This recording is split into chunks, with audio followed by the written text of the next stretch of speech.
What's going on, everybody? Welcome to After Prison Show, and in this video we are going to be talking about the TV show Prison Break and comparing that to real life prison. How real is this TV show Prison Break in relation to what it is really like to be locked up in a state penitentiary? And with the new season of Prison Break right around the corner, coming in April, yes! I figured what better time to do this video than right now. So without further ado, let's go ahead and dive headfirst into this video. Yes, that is my new thing now. Don't ask me why, it just is. But again, let's go ahead and dive headfirst into this video. Prison Break, the TV show, versus real life penitentiary. So as we begin this, there is one thing that I do want to state from the beginning, and that is this TV show Prison Break, it is pretty damn close to what being in prison is really like. I mean, they really did hit the nail right on the head when it comes to a lot of what being locked up is really like. So we are going to talk about the things that they did get right, but we are also going to talk about some things that they definitely did not get right. Starting first with Lincoln Burrows, Michael Schofield's brother. The guy who was on death row, facing the death penalty for supposedly killing the vice president's brother. At least, I'm pretty sure that's what he's on death row for. And Michael Schofield takes it upon himself to learn every possible thing that he can about this prison that his brother Lincoln is at, in an attempt to help spring his brother so that he will not be executed for a crime that he did not commit. But the thing that I want to tell you about that they really did not get right in relation to Lincoln Burrows and the fact that he is sitting on death row is the fact that Lincoln Burrows is like outside of his cell so much and is even allowed to join a work detail inside of the prison. I have to assure you that death row inmates are never going to be allowed to join any sort of a work program while locked up, let alone really be allowed out of their cell all that often. In fact, the only times that they will come out of their cells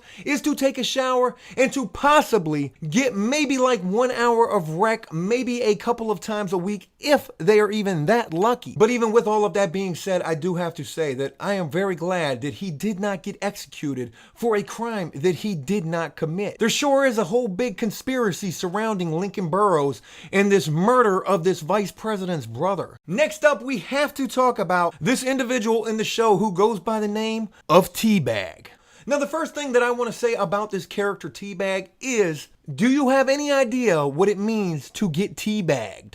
I cannot wait to see the comments in relation to this question, especially because what it means to get teabagged and then having a character on the show that goes by this name, that's pretty damn crazy. But then again, when you look at this character overall, Teabag, this guy preys on fresh meat prisoners, newbies, or as they call them in the show, fish. Hey, what's up, fish? And Teabag goes as far as to offer protection to these fish-type prisoners in exchange for a little holding on to his pocket. Now, if you don't know what it means in prison to actually hold on to someone's pocket, first I need to assure you that this is a very real thing. Weak prisoners or prisoners who are scared and need protection, they can oftentimes find protection from individuals such as this guy Teabag, and in a lot of cases that protection is going to come at a very hefty cost. Hence the entire hold on to this pocket thing in prison. To hold on to another prisoner's pocket while in prison basically entails that you kind of belong to that prisoner. And with that holding of the pocket, which pretty much means that prisoner who is holding on to that pocket is being protected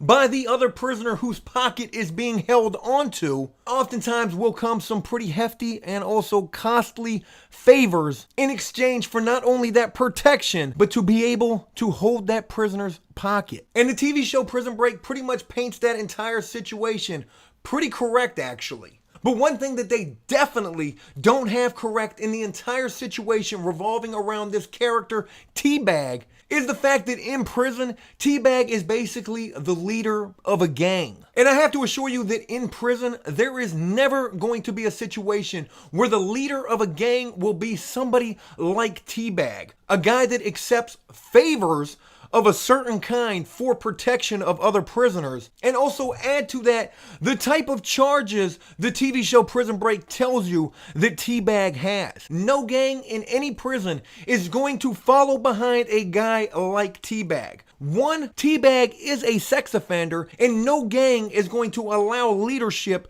to a person who has sex charges. And two, the way Teabag carries himself in the prison. The fact that he does accept these certain favors from other prisoners. Again, something else that no real gang in any real prison is going to allow a person like that to lead that particular gang. It's just not going to happen. Next up is a character on the TV show that gets the nickname Tweener. Now, the reason this guy gets this nickname Tweener in the TV show is because of the fact that he really has no identity inside of the prison. Here is this white guy who carries himself like he's been in the streets. So he comes into this prison, tries to get in with all of the blacks. The blacks want absolutely nothing to do with this guy. The whites don't want anything to do with this guy except for that character Teabag. He definitely wants something to do with this guy. And because of this, he is deemed the nickname Tweener. He is just stuck somewhere, Tweener. But I do have to say that this character right here is something that Prison Break gets pretty much spot on. Because as time would continue for this character on the show, a prison guard basically hires him as his informant.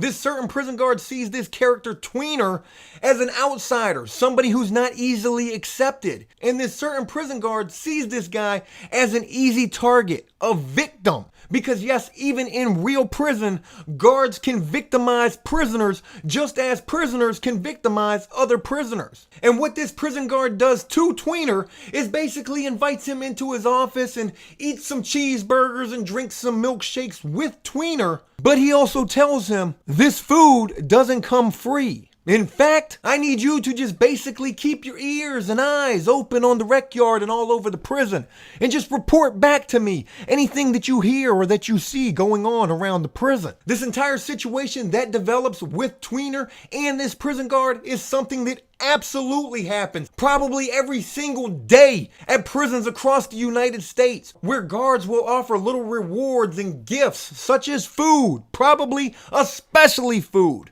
in exchange for information. Next is Officer Bellick. When I first saw this character on this TV show, this guy reminded me of so many different prison guards that I ran across over the entire course of all of the time that I have spent locked up. Prison Break definitely does a good job portraying this character, Officer Bellick, to be this asshole type of correctional guard who seeks out information any way that he can, including feeding weak prisoners cheeseburgers and milkshakes in exchange for information. Officer Bellick is a character in the show that goes completely out of his way, trying to disrupt and break up anything that is going on inside of the prison. And again, this character reminds me of so many different prison guards that I ran across while I was in prison who are exactly like this guy, Officer Bellick. In a lot of cases, these guards that I ran across personally will do whatever it takes in an effort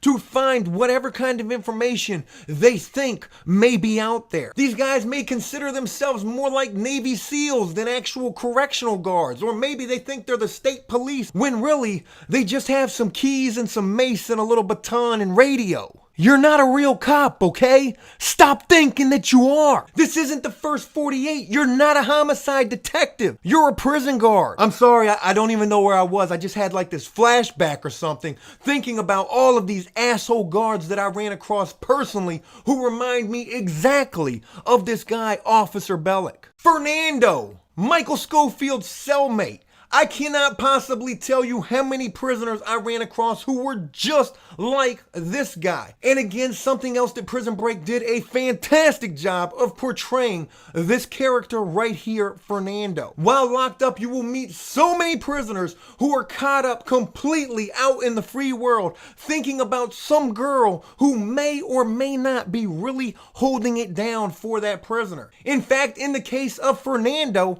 his own flesh and blood cousin cousin is the one trying to take his girl away from him. Something else that really happens in real life and in real prisons. While locked up, this is something that I have learned personally. It is so much better and makes your time so much easier if you don't have to do that time always worrying about or thinking about what some girl is out there doing while you are sitting in a cell. And in Fernando's case, he goes absolutely bonkers in this show behind this girl, which ultimately causes him to want to break out of prison. Fernando's got like 18 months in this show. That really is not a lot of time by prison standards at all. Yet this girl has him going absolutely so crazy that he's now ready to get on board with Michael and Lincoln and Teabag and everyone else and break the hell out of prison just because he's in love. By the way, prisoners in real life who are like Fernando can make your time a living hell.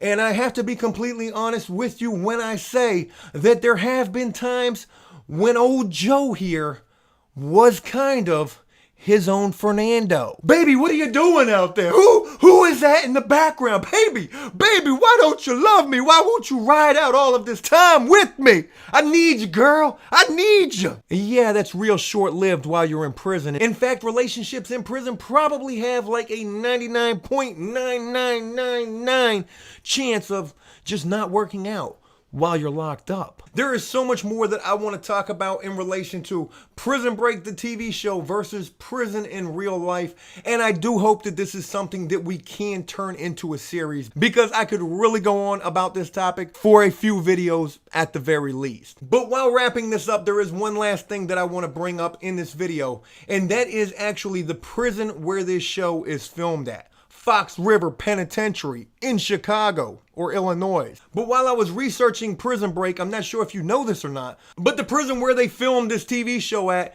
is actually a real prison in the state of Illinois, in fact, but it's not called Fox River Penitentiary. In fact, it's called Joliet Prison. And this Joliet Prison closed down in 2002, and in 2005, that's when they began to film Prison Break at this closed down prison. But there's also quite a bit of other things that have been filmed here as well, including in like 1985, while this prison was actually still open, they filmed the intro scene to a movie by the name of Blues Brother. Actually, Jake Blues is being released from this Joliet Prison at the very beginning of this Blues Brother movie. And there's a list of other movies and TV shows that have been filmed here as well. I also learned that they were doing tours at this Joliet prison, and as soon as I learned that, I immediately wanted to find out what it would take to take After Prison Show to Joliet Prison, where the TV show Prison Break was actually filmed at. I was ready to try to get the plane ticket right now and film this video next week. I mean, just think how awesome it would be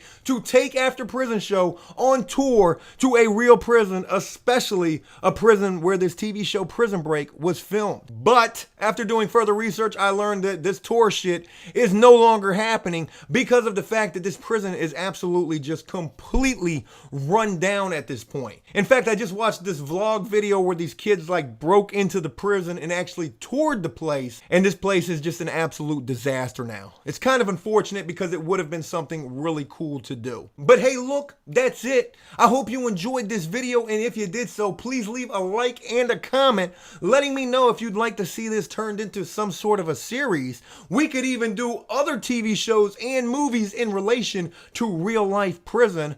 Orange is the New Black, Shawshank Redemption, all sorts of things here on After Prison Show. And as always, until next time, enjoy life, the free world, never take a moment for granted, and make the most of every day. Peace! Let's give a few shout outs, starting first with Twitter. King Vega, King Wolfie, Marley Abigail, Madison Elise McDonald, Brandon, Mr. Neckbeard, Lance Moss TV, and Amy Martin. Thanks to all of you for retweeting yesterday's tweets. Follow After Prison Show on Twitter at joepguerrero. You could retweet for a chance at a possible shout out. From Instagram, let's shout out Jonathan the Goldfish King, Matthew D. Scully, Christian Kuhn, Joe Schlinger, JBeef14, and Rebel Killswitch. From yesterday's video, What Not to Do in Prison, with a little gameplay of The Escapist, let's shout out Nathan Turner, Ryan Hartfield, Don't Know Like That, Human Rights Watch, Taniwa Rowan, I'm sure I mispronounced that, but shout out to you as well, and Dan Clifton. Hey, thanks to all of you and to everyone else, and until next time, peace!